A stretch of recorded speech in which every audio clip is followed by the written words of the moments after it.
बलिदान की। आओ बच्चों तुम्हें दिखाए झांकी हिंदुस्तान की, जिस मिट्टी से तिलक करो ये धरती है बलिदान की। वंदे मातरम, वंदे मातरम, वंदे मातरम, वंदे मातरम, वंदे मातरम, वंदे मातरम, वंदे मातरम, वंदे मातरम, वंदे मातरम। दादाजी, दादाजी, हाँ क्या हुआ? आपने सुना ये लोग कितना अच्छा गा रहे हैं? अरे वंदे मातरम तो शब्द ही इतना सुंदर है कि इसे बार बार गाने और सुनने का मन करता है। लेकिन दादाजी आज के दिन ये लोग गाना ये क्यों गा रहे हैं?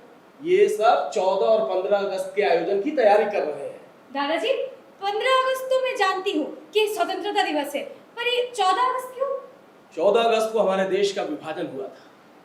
उस दिन को विभाजन विभीषिका स्मृति दिवस के रूप में हम सब मनाते हैं। दादाजी ये विभाजन विभीषिका क्या है? विभाजन का मतलब नहीं समझते? जब विभाजन का मतलब नहीं समझते तो विभीषिका का मतलब क्या समझोगे? अरे बच्चों, ये देश हमारा पहले बहुत बड़ा था, पर बाद में इसका विभाजन हो गया। मतलब बांट दिया गया? हाँ बांट दिया गया, लेकिन बांटना और विभाजन अलग अलग होता है। अब मान लो जैसे तुम्हारे पास 10 टॉफी है, तुम दोनों को आपस में बांटना है, तो कैसे बांटोगे? 5-5 बांट लोगे। अब सोचो कि तुम्हारे पास एक ही टॉफी है, तो क्या करोगी? मैं उसे तोड़कर 2 हिस्सों में बांट दूंगी। अरे बच्चे, ये तोड़ना, उसे खंडित खंडित कर देना, यही विभाजन होता है। और इससे जो पीड़ा उपजती है, जो तकलीफ होती है, वही विभीषिका है। तो दादाजी ये विभाजन तो समझ में आ गया, लेकिन ये विभीषिका, विभाजन विभीषिका, चलो बताता हूँ। आओ बच्चों तुम्हें दिखाएं झांकी हिंदुस्तान की, इस मिट्टी से तिलक करो ये धरती है बलिदान की। आओ बच्चों तुम्हें दिखाए झांकी हिंदुस्तान की, इस मिट्टी से तिलक करो ये धरती है बलिदान की। वंदे मातरम, वंदे मातरम, वंदे मातरम, वंदे मातरम, वंदे मातरम, वंदे मातरम, वंदे मातरम। दादाजी ये विभाजन कैसे हुआ था? हमें अच्छी तरह से बताइए ना। बच्चों बताता हूँ, ध्यान देकर सुनो। विभाजन के बारे में बताता हूँ। विभाजन पर इतिहासकारों का जो दृष्टिकोण है उसे गौर से सुनो, ध्यान देकर सुनो। धर्म के नाम पर हमारे देश को 2 हिस्सों में बांट दिया गया। लाखों लोग इस पार से उस पार भागने लगे, चारों तरफ भगदड़ मच गई, लाखों लोग बेघर हो गए। है प्रीत जहां की रीत सदा, है प्रीत जहां की रीत सदा, मैं गीत वहां के गाता हूँ। भारत का रहने वाला हूँ, भारत की बात सुनाता हूँ। है प्रीत जहां की रीत सदा।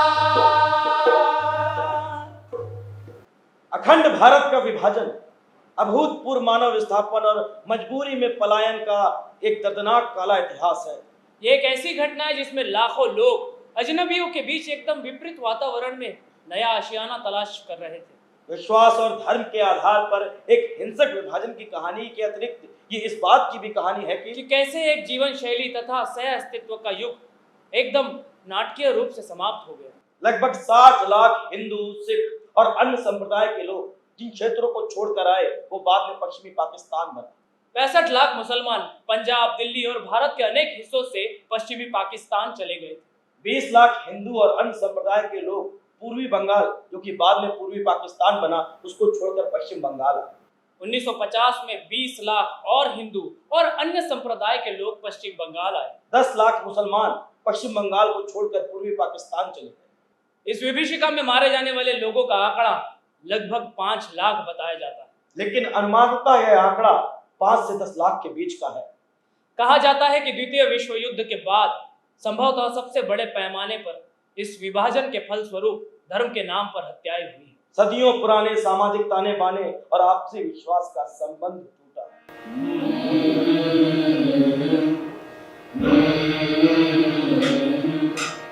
आँखों से बहते ये दर्द की धारें, आँखों से बहते ये दर्द की धारें।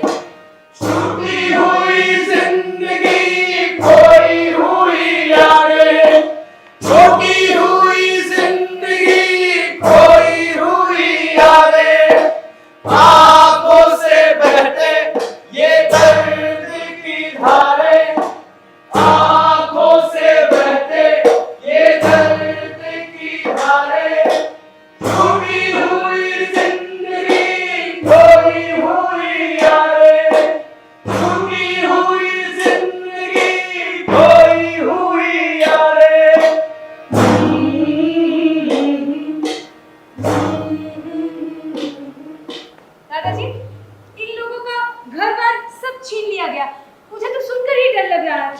डरने वाली बात तो है ही मेरे बच्चे।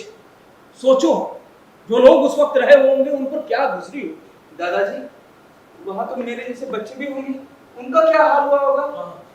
तुम्हारे जैसे लाखों बच्चे थे जिन्होंने उस दृश्य को अपनी आंखों से देखा था और आज भी उस दृश्य को याद कर उनके सिहर उठते हैं। हमें और बताइए ना दादाजी। बताता हूं, सुनो। ये देखो बंगालिया का है चंपा हरियाणा है, यहाँ का बच्चा बच्चा अपने देश में बसने वाला है।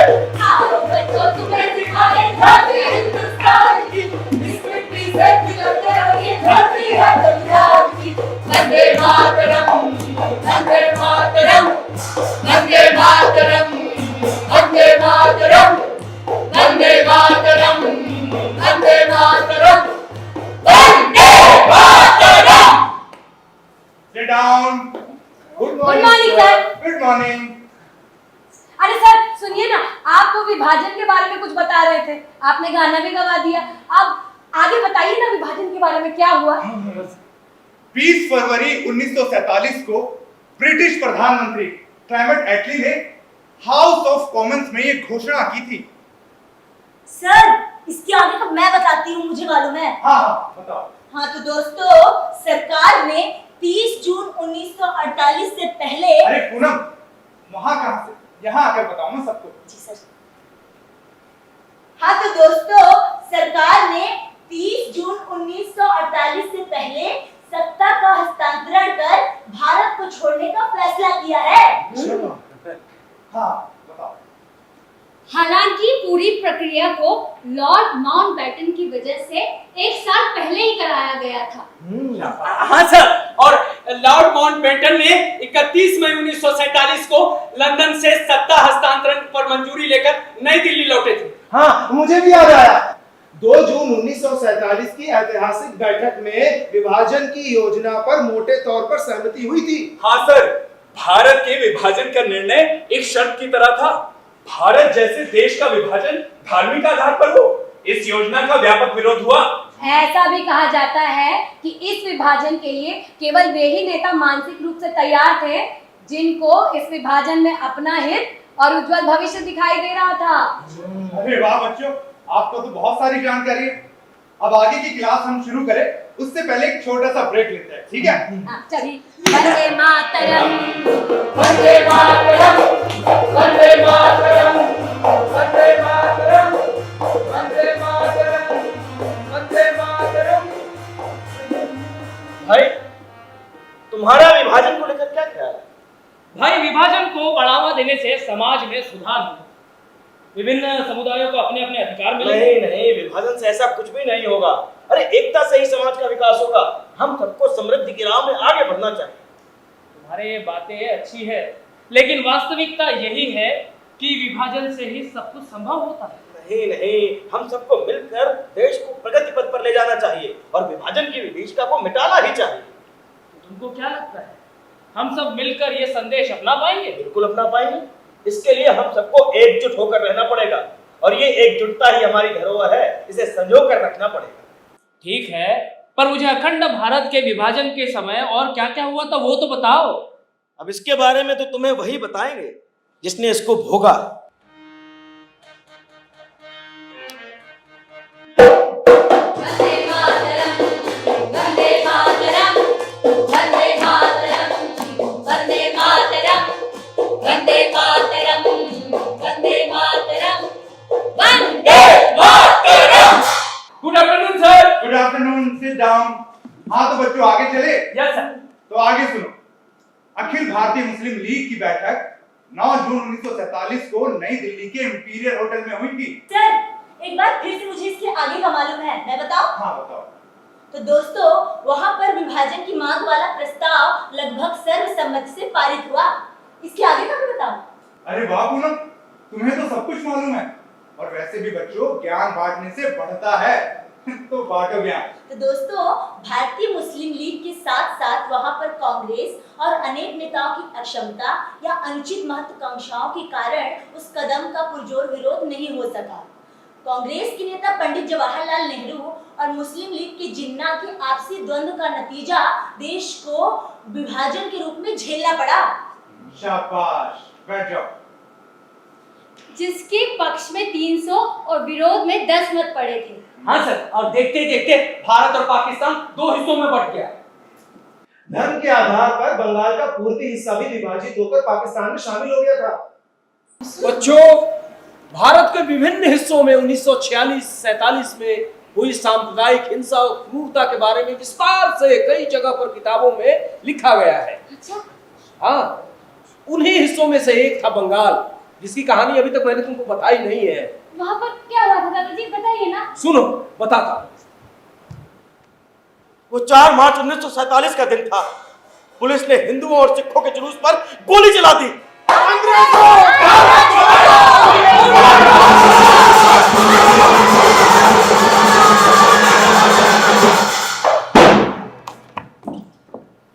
देखते ही देखते 6 मार्च की सुबह तक अमृतसर, जालंधर, रावलपिंडी, मुल्तान, सियालकोट समेत पंजाब के सभी शहर दंगों की लपटों में घिर गए थे। पंजाब की तुलना में बंगाल में दशकों से चले आ रहे विस्थापन और पुनर्वास का रूप बिल्कुल अलग ही था। लेकिन बंगाल के लोग बहुत ही अभागे थे। क्यों? क्योंकि बंगाल के लोगों को 2-2 बार विस्थापन झेलना पड़ा था। 2-2 बार? हाँ, 2-2 बार। एक बार तो उनको पूरा घर-बार छोड़कर पूर्वी पाकिस्तान जाना पड़ा।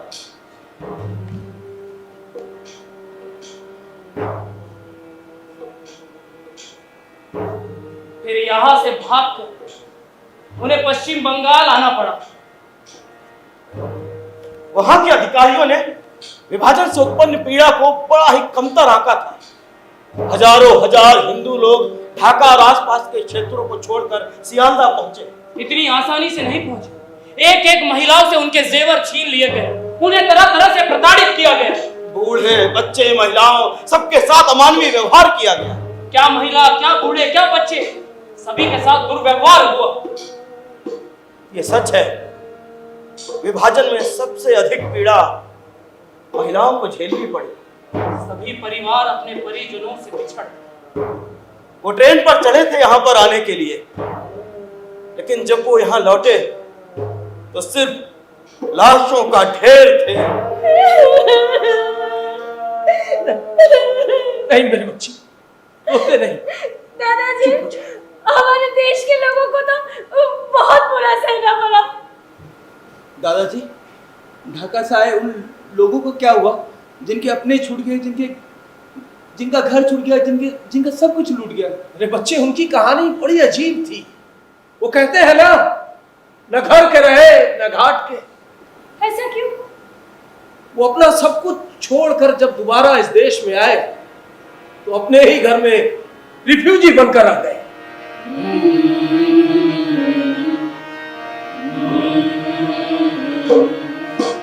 आँखों से बहती ये दर्द की धारें, आँखों से बहती ये दर्द की धारें, छूटी हुई जिंदगी खोई हुई यारें, छूटी हुई जिंदगी खोई हुई यारें।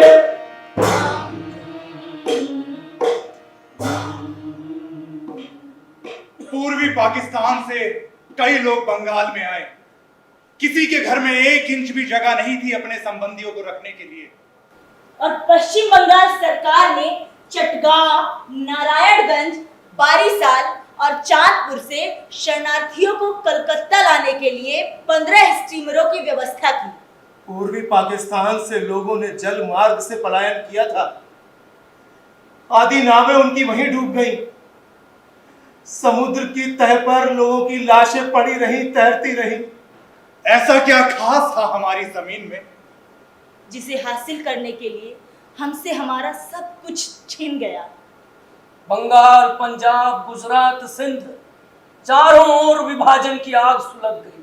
बंगाल, पंजाब, गुजरात ये दोनों आधे आधे टुकड़े में विभाजित हो गए, लेकिन सिंध हमें ना मिल पाया। हाँ, सिंध से याद आया, सबसे अधिक सिंधी परिवार राजस्थान में आए। ठीक कहा तुमने।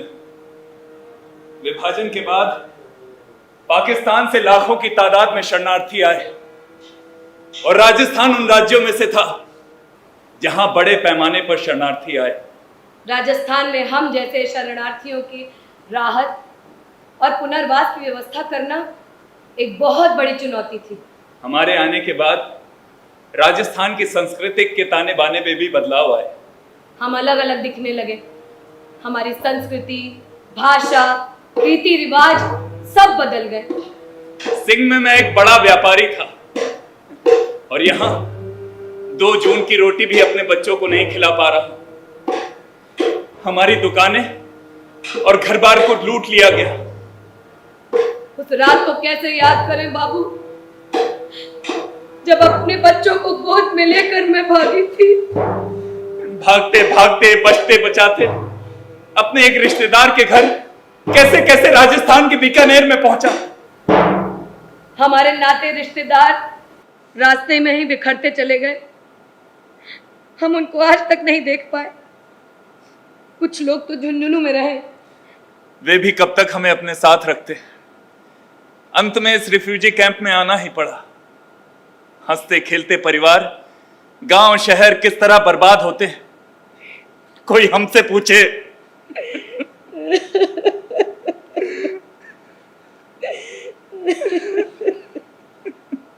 पाकिस्तान से लोग जम्मू कश्मीर की ओर भागे, पंजाब की ओर आए, गुजरात, बंगाल, राजस्थान की ओर लाखों की संख्या में आए।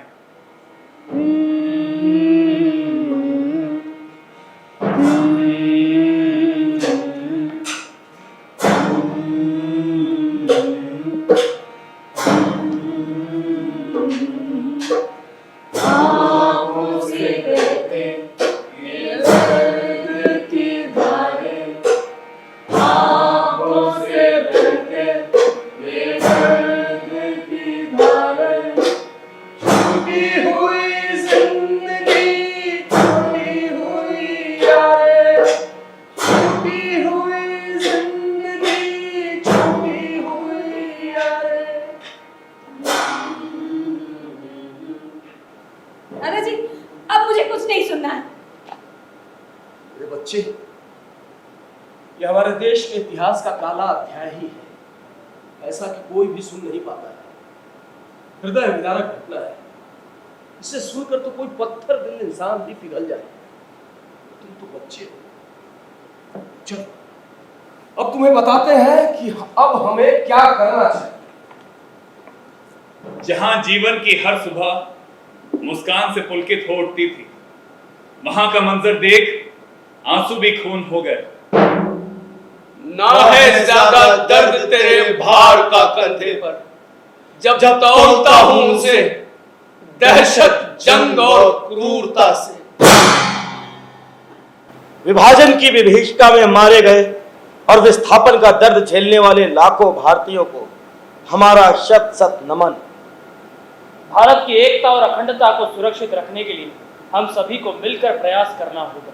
विभाजन के इस सियासी खेल में एक भाई के खिलाफ दूसरे भाई के दिमाग में जहर भरा गया और इसी जहर से इंसान ने इंसान को काटा, इंसान ने इंसान को बांटा और इंसान ने ही इंसान को खोया और हमारा अखंड भारत खंडित हो गया। जो हुआ सो हुआ। सुनो, हमारे यशस्वी प्रधानमंत्री जी ने कहा है, देश के बंटवारे के दर्द को भुलाया नहीं जा सकता। नफरत और हिंसा की वजह से हमारे देश के लाखों बहनों भाइयों को विस्थापित होना पड़ा, अपनी जान तक गंवानी पड़ी। उनके संघर्ष और बलिदान की याद में 14 अगस्त को विभाजन विभीषिका स्मृति दिवस के तौर पर मनाने का हमने निर्णय लिया है। हमारे बीच यदि धर्म और जाति को लेकर कोई छल करे या प्रपंच करे, हमें बहकावे में नहीं आना है। हमें बहकावे में नहीं आना है। भारत देश को अखंड रखना है। भारत देश को अखंड रखना है। अब हम इस सियासी झांसे में नहीं आएंगे। सियासी झांसे में नहीं आएंगे। अखंडता और एकाग्रता के साथ, सुख शांति के साथ अपनी भारत माता को विकसित बनाएंगे। अपनी भारत माता को विकसित बनाएंगे। आओ हम सब प्रण करें।